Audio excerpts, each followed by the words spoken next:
Espace TV, le 22h.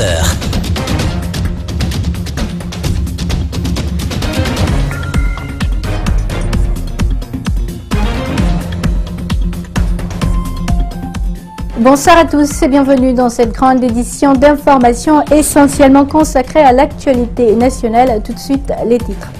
Le processus électoral pourrait bientôt être accéléré après le tour des QG des partis politiques. La CENI a réuni l'ensemble des acteurs électoraux à une séance de travail qui pourrait aboutir à la proposition d'un chronogramme des élections locales.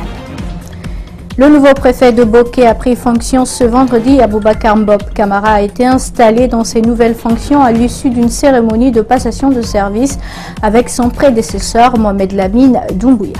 Et enfin, culture, des écrivains et littéraires maliens à Conakry pour la remise d'un important lot de livres au commissaire de l'événement Conakry, capitale mondiale du livre. La rencontre avait lieu au ministère des Affaires étrangères. Je vous le disais à l'instant, la CENI s'active pour enfin proposer un chronogramme pour les élections communales.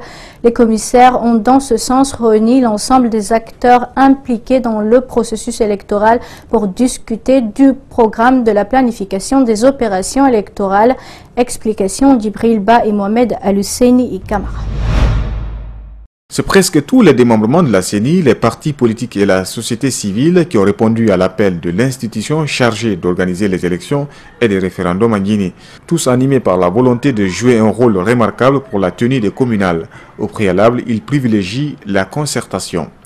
La CENI, dans son souci d'aborder les élections aussi sensibles que les communales, a cru devoir, et ce, à juste titre, inviter toutes les parties prenantes afin de jeter ensemble les bases des prochaines élections communales qui constituent le fondement d'une démocratie de développement. Qu'il me soit permis de vous rappeler que depuis le 14 août 2017, la CENI s'est engagée dans une nouvelle dynamique pour mener à bien sa mission.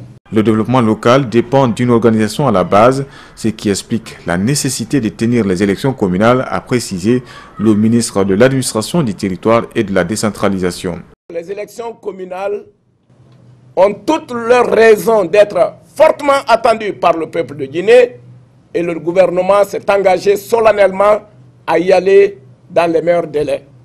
Le temps a été donné par M. le Président de la République à travers le dernier communiqué qui a été diffusé par le bureau de presse de la présidence, où des injonctions ont été faites à M. le ministre de l'Administration du territoire, président du comité de suivi du dialogue du 12 octobre, et à M. le président de la CENI, chacun en ce qui le concerne, afin que soient prises les mesures idoines allant dans le sens de l'organisation rapide de ces élections. Le plan opérationnel consolidé souhaité par les commissaires aboutira à un chronogramme, mais tout cela fera l'objet de discussions durant 3 jours.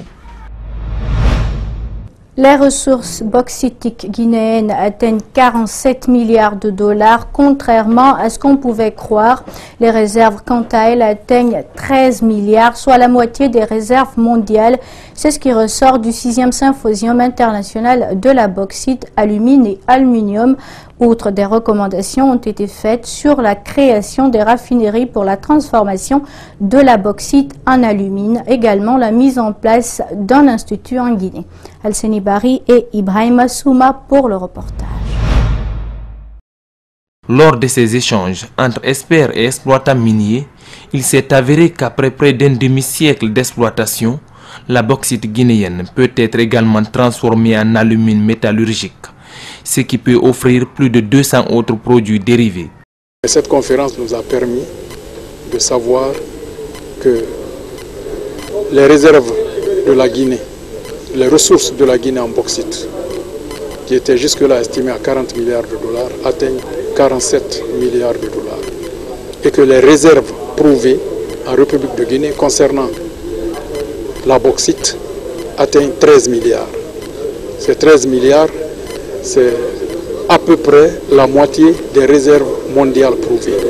La création des raffineries pour la transformation de la bauxite en alumine, l'électrification des zones exploitées, l'adduction en eau potable ou encore la création d'emplois pour les riverains ont été recommandés.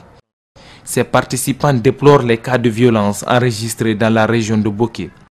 Il faut juste partir du fait que ce qu'on a perdu en quelques jours représente très certainement le prix de l'ensemble des groupes électrogènes qu'on pourrait installer, y compris leur consommation sur plus d'un an. Au cours de ce symposium, des entreprises guinéennes et internationales ont exposé leurs produits pour une meilleure visibilité. Et pour nous, vraiment, il y a beaucoup de sociétés qui viennent ici en Guinée. Les choses qu'il a besoin, il a besoin de bureaux, des appartements ou des villas pour les personnes qui travaillent dans les sociétés. Et alors nous avons travaillé à ce domaine pour 30 années. Alors si tu vas en place parler avec une société, tu vas perdre beaucoup de temps. Mais ici, ils sont tous ensemble, tu prends les temps, 2 jours c'est beaucoup.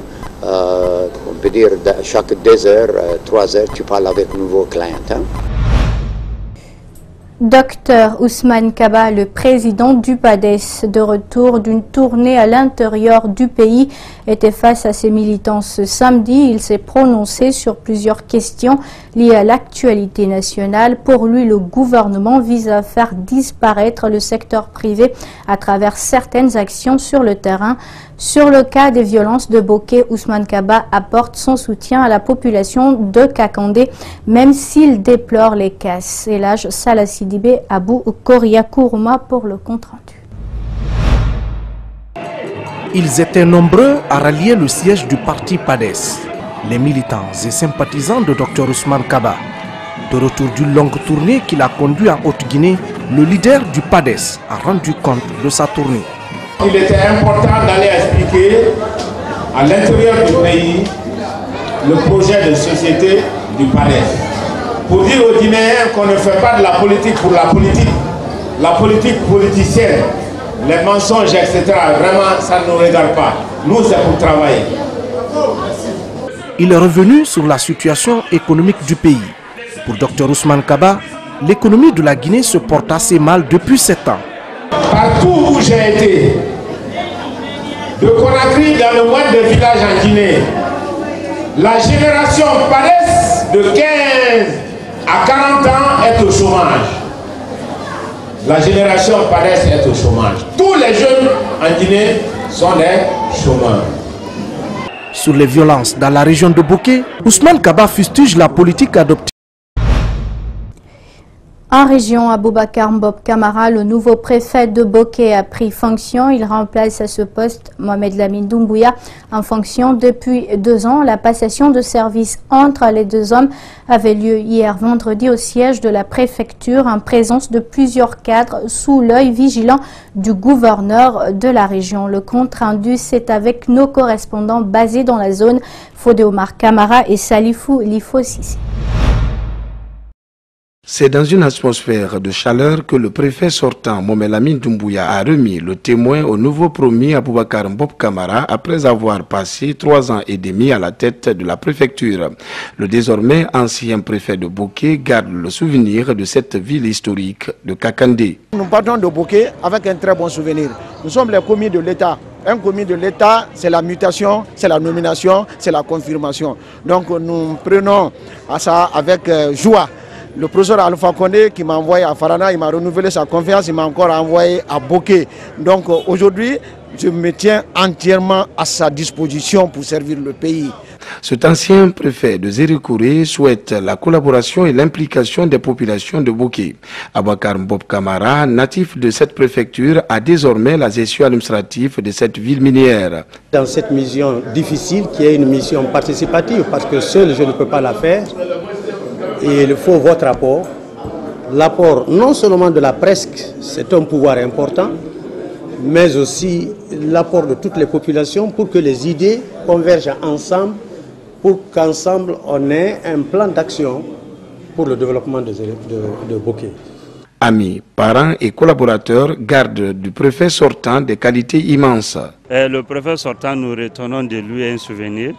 Et un souvenir de très bon, nous l'avons connu et il a été vraiment un homme très dynamique, Le préfet sortant vraiment a été un bon collaborateur, un grand conseiller à nous et qui nous a vraiment guidé les pas dans l'administration communale avec qui on travaille à tout moment, qu'on consultait à chaque fois qu'on avait des difficultés.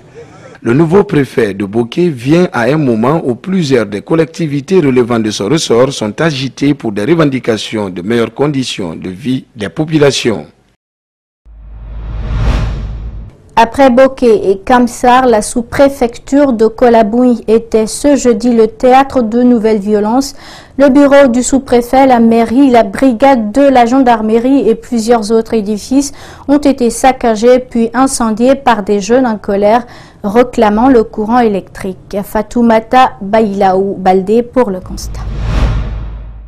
Cette revendication du courant dans la sous-préfecture de Kolaboui laisse des souvenirs dans cette ville carrefour de Boké. L'administration est désormais conjuguée au passé.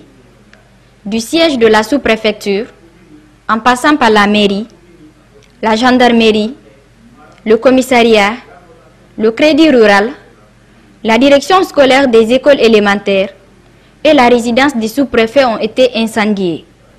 Pour limiter les dégâts, les jeunes du secteur Kinsili et de Mansalia se sont opposés aux manifestants qui voulaient vandaliser la base vide d'Apilon. Il faut qu'on réclame notre droit, mais il faut qu'on défende la société aussi. Parce que sans la société, on ne parle pas de l'emploi ou quoi. Mais s'il s'agit de réclamer l'eau et l'électricité, c'est l'intérêt de toute la population de Kolaboui, y compris Boké. Est-ce que vous avez compris? On doit s'informer. Mais la façon dont nous nous voyons, c'est pas... C'est-à-dire c'est une violence. C'est une violence totale. Au-delà des violences, la manifestation du courant dans la commune rurale de Kolaboui semble tourner autrement entre les jeunes des différents quartiers de cette ville carrefour. Mais ce que moi je vois à Kolaboui maintenant, je ne pense pas que ce n'est pas le problème de courant maintenant et le problème de l'eau. C'est devenu maintenant, c'est-à-dire un problème politique. Puisque pourquoi les gens de Mansalia quittent Mansalia maintenant, venir attaquer la jeunesse de Kérétou, à cause de quoi? Puisque nous on est revendiqué à cause de courant et l'eau, et ils disent que les Chinois disent qu'ils vont les embosser, donc ce n'est pas la peine d'aller attaquer au carrefour de Mansalia. Ils ont venu maintenant habillés, armés et venir nous attaquer au carrefour.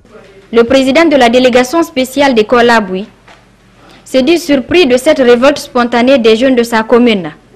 Ansoumane Zito Kumbassa dit avoir fait la sensibilisation des jeunes pour l'arrivée prochaine des groupes électrogènes pour l'électrification de la commune. C'est le problème de la lumière. Le clé du problème, c'est la lumière. Mais avant-hier, j'ai eu à causer avec les leaders jeunes de Kolaboui dans mon bureau pendant 30 minutes. Il n'y a pas ce que je ne l'ai pas dit. D'attendre bientôt, dans 2 semaines ou dans 10 jours, Kolaboui doit avoir son moteur, de se patienter. On n'aime pas la pagaille. Je ne veux pas que la pagaille se déroule dans Kolaboui. Malheureusement, ils n'ont pas pu écouter ce que j'ai dit. Hier, par surprise, ils ont barricadé tout Kolaboui. En attendant, l'administration est présentement à terre après le passage des jeunes manifestants. Toujours dans la région, quelques villages riverains impactés par la société minière de Boké viennent de bénéficier d'écrans géants. Ce don est une œuvre de l'UMS dans le cadre de son obligation sociétale. La remise de ces matériels a mobilisé les autorités locales. Fodé Oumar Kamara et Salifou Lifosisi. Ils sont au total 10 villages impactés par la société minière de Boké, à savoir Korera, Nabaya, Kaboui, Katogouma, Dabis, Malapouya, Kinsili, Kaboui et 10 autres quartiers de la commune urbaine qui ont bénéficié de ce geste. Ces matériels sont composés de groupes électrogènes, des écrans géants et autres accessoires pour rapprocher la jeunesse à l'idéal du projet. Nous demandons à l'ensemble de la jeunesse de Boké la vigilance et prendre soin de ces kits que nous allons mettre à leur disposition et utiliser ces kits à bonne échéance et que ça puisse rester longtemps. Ça peut nous permettre de rajouter autre chose, mais que les premiers kits offerts soient utiles et utilisés par tous. Et ce n'est pas une propriété privée, ce n'est pas dédié à une famille, à une personne, mais plutôt à l'ensemble de la jeunesse dans le but de servir à toute la jeunesse. À Katouguma, ce geste de la société UMS a été salué et apprécié par les représentants de la jeunesse des localités impactées dans la sous-préfecture de Tanene. Pour entretenir ces matériels de projection cinématographique, la mise en place d'un comité de gestion est nécessaire. De l'entretien de ce don que la jeunesse de Katouguma vient de bénéficier, c'est d'installer un comité de gestion pour pouvoir entretenir durablement ce qui est installé. De Katouguma, direction aux autres villages de la collectivité de Kolaboui. Ici, la satisfaction est totale sur le visage des bénéficiaires. C'est lui dire que réellement, UMS, lui dire qu'elle peut compter sur la jeunesse de Kolaboui dans le cadre de sa collaboration et que réellement, bon, elle peut être tranquille par rapport, nous en tout cas, à notre souci d'entretenir de bonnes relations avec lui. Au compte de cette troisième journée, les villages d'Amdallaï et de Guiléré ont aussi allongé la liste des bénéficiaires. Le coût global de ces matériels s'élève à plus de 400 millions de francs guinéens. De retour à Conakry, la 30e promotion des volontaires du corps de la paix en éducation a prêté serment ce vendredi à Conakry. Ils sont au nombre de 32 personnes qui seront toutes déployées à l'intérieur du pays. Ces enseignants volontaires vont dispenser des cours d'anglais, de mathématiques, de physique et de la chimie. Les détails, c'est avec Mamadou Kalisso et Alseni Kamara. Ces nouveaux enseignants ont fait près de 3 mois de formation pédagogique en français. L'occasion a été mise à profit pour les initier dans certaines langues nationales en vue d'une meilleure intégration. Pour nous, formateurs et personnels du corps de la paix spécialement, cette fin de stage est une plongée en nous-mêmes pour mesurer toute notre vitalité professionnelle devant l'idéal de perfection auquel nous aspirons jour après jour. Tour à tour, les volontaires ont défilé devant le pupitre pour décliner leur identité et leur lieu d'affectation. Ils affirment être prêts à servir pour la cause de l'éducation en Guinée. Je m'appelle Katie Roach, mais ici je suis Nenami Diallo. Je vais enseigner les mathématiques à Broualtapé. Je vais enseigner les mathématiques et la physique à Alpha Moussaya vers Dabola. Et là-bas, on m'appelle Lansana Djabi. Kao Kare salue cette initiative américaine. Il affirme que ces enseignants sont d'une grande utilité pour son département. Généralement, les enseignants mutés à l'intérieur du pays refusent d'y aller pour diverses raisons. Le déploiement de cette équipe en région est une aubaine pour le département. Les volontaires que vous êtes acceptent d'aller dans les zones où les besoins en enseignants sont criards et considérés comme difficiles par vos homologues guinéens. C'est ça le paradoxe américain. Le représentant de l'ambassade américaine à cette cérémonie a exhorté ses compatriotes à servir loyalement la Guinée. Pour lui, chacun d'eux sera l'ambassadeur des États-Unis dans son lieu d'affectation. Je sais que vous aurez un impact très positif sur vos communautés et je sais que vous allez changer la vie de vos étudiants. La prestation de serment des nouveaux volontaires a mis fin à la cérémonie.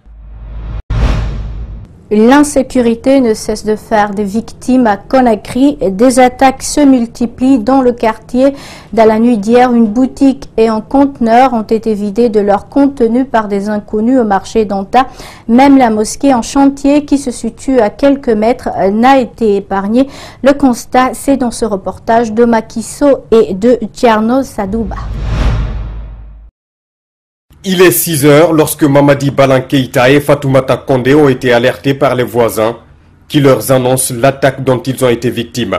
Cette porte a été défoncée et la quasi-totalité du contenu de la boutique, des sacs de riz, des bidons d'huile et une importante somme d'argent qui était dans ce coffre ont été emportés. Quand je suis venu, j'ai trouvé qu'il y a mes voisines qui étaient en train de garder la boutique pour ne pas que les passants prennent de l'huile, de riz et ainsi de suite.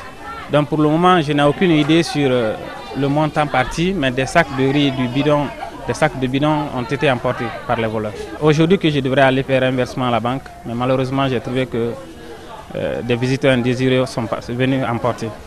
Les habitants du quartier sont attristés et déplorent la recrudescence de l'insécurité dont ils sont victimes. L'inquiétude est grandissante. Ce citoyen évoque un paradoxe sur la proximité des services de la police et de la gendarmerie.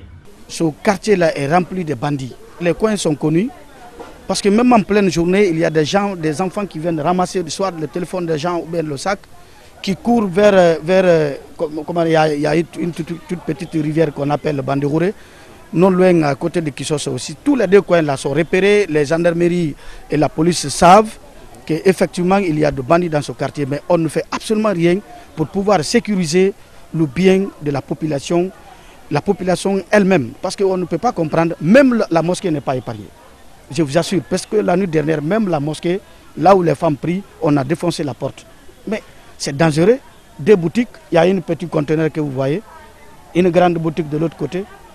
Une mosquée en construction au même endroit n'est pas en reste. Des témoins indiquent que des cartons de carreaux ont été emportés par les visiteurs. Les victimes désespérées ont déclaré l'acte de vandalisme à la gendarmerie qui est venue tôt le matin faire le constat sur les lieux. Une situation qui relance la problématique de l'insécurité dans la capitale guinéenne. Parlons culture dans ce journal. Sans assez de bruit, l'événement Conakry, capitale mondiale du livre, continue son petit bout de chemin à travers différentes actions sur le terrain. Ce vendredi, les organisateurs de Conakry, capitale mondiale du livre, ont reçu au ministère des Affaires étrangères des éditeurs et écrivains maliens. Ceux-ci ne sont pas venus les mains vides. Ils ont offert à la Guinée des œuvres littéraires, histoire de rapprocher les deux cultures. Reportage Mamadou Saliouba et Alusseini Kamara. L'hymne national de la Guinée. Puis celui du Mali.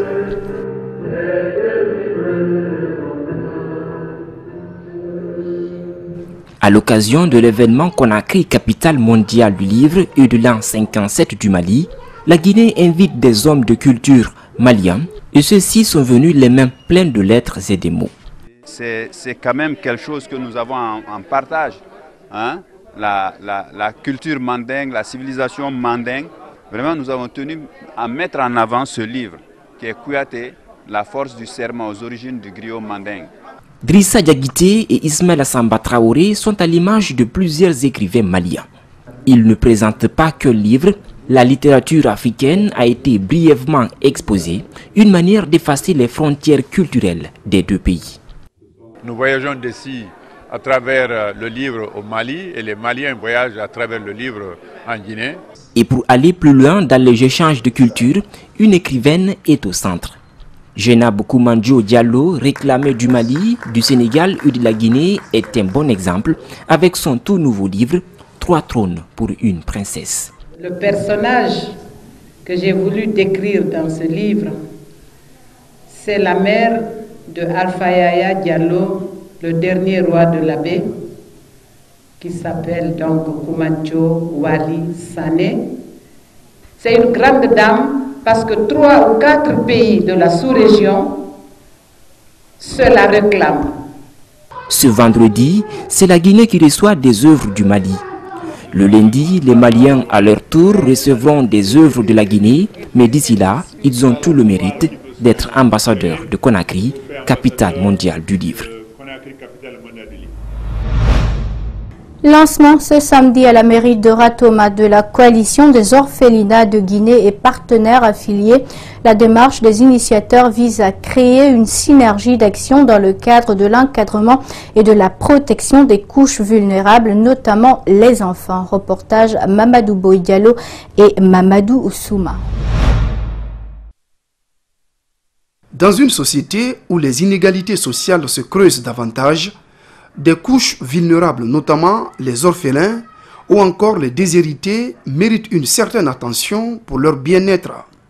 Cette rencontre qui regroupe des associations d'orphelinats vise à créer une coalition pour travailler en synergie. À l'issue du vote, un bureau composé de 17 membres a été mis en place. Son coordinateur affiche déjà ses ambitions. C'est surtout chercher à identifier et avoir la vérité dans cette identification de tous les centres d'accueil du pays. Parce que notre crédibilité dans nos rapports avec l'État, avec nos partenaires, en dépend de cette bonne identification. Le ministère de l'Action sociale, de la promotion féminine et de l'enfance encourage l'initiative et insiste sur le respect des normes en matière d'ouverture de centres pour enfants. On va veiller au respect strict des mesures contenues dans le manuel de création, de gestion et de fermeture des centres. Nous allons amener les différents centres à se mettre progressivement en règle et les autres centres qui ne vont pas obéir à la démarche seront naturellement fermés. De nombreux orphelinats existent à travers le pays pour venir en aide aux enfants qui se trouvent dans des situations difficiles. Des rencontres avec les associations de l'intérieur sont prévues dans un bref délai. Comment valoriser les talents nationaux? Voilà l'objectif de ce groupement de femmes appelé Force aux femmes qui a organisé ce vendredi un cocktail à l'honneur de Miss Guinée 2017 devenue Miss Continent. Cette initiative vient de 3 femmes pour permettre à la femme guinéenne de s'exprimer et surmonter ses peurs. Mohamed Valek Touré et Lamine Silla ont assisté à ce cocktail. Suivez. L'objectif de ces réseaux est de motiver les talents guinéens, notamment les femmes. Ce cocktail est à l'honneur de la Miss Africa Continent 2017. Il est initié par un groupement de femmes pour soutenir la beauté guinéenne.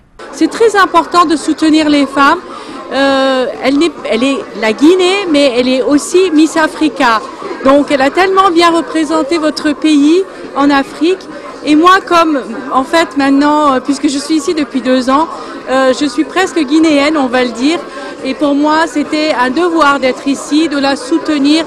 Comment valoriser les talents nationaux et permettre à la femme de surmonter des obstacles sont des questions qui animent ces dames.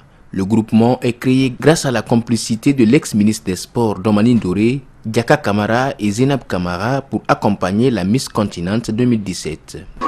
Je comprends que maintenant le combat là je ne l'ai pas fait seul. Je pensais que j'avais fait ce combat seul, mais je l'ai fait avec toute la population guinéenne, mais plus principalement Diaka.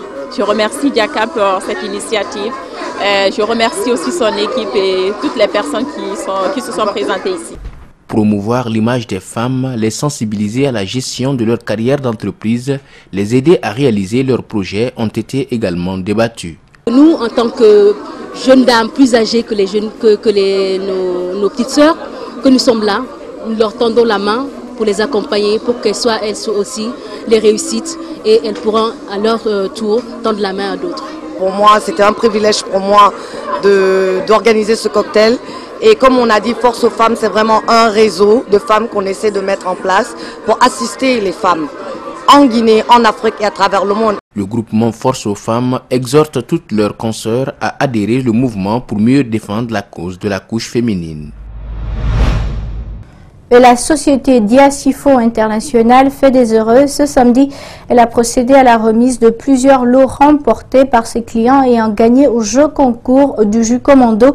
La remise officielle de ces cadeaux avait lieu au siège de Diacifo à Dixine. Mariam Fodé Camara et Yacouba Traoré y étaient pour nous. Suivez. Comme chaque mois, les responsables de la société Diacifo procèdent à la remise des gains aux personnes bénéficiaires. Pour ce samedi, les gagnants ont bénéficié 3 motos et un iPad. Les heureux gagnants se disent satisfaits de la promo. C'est un sentiment de joie pour moi.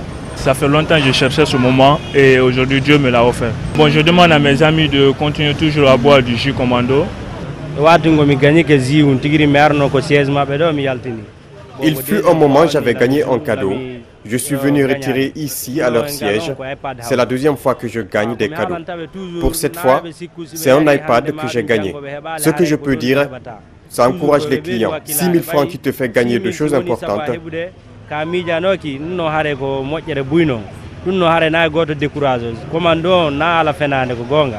Le responsable de la dite société a félicité les heureux gagnants avant d'inviter les uns et les autres à y croire.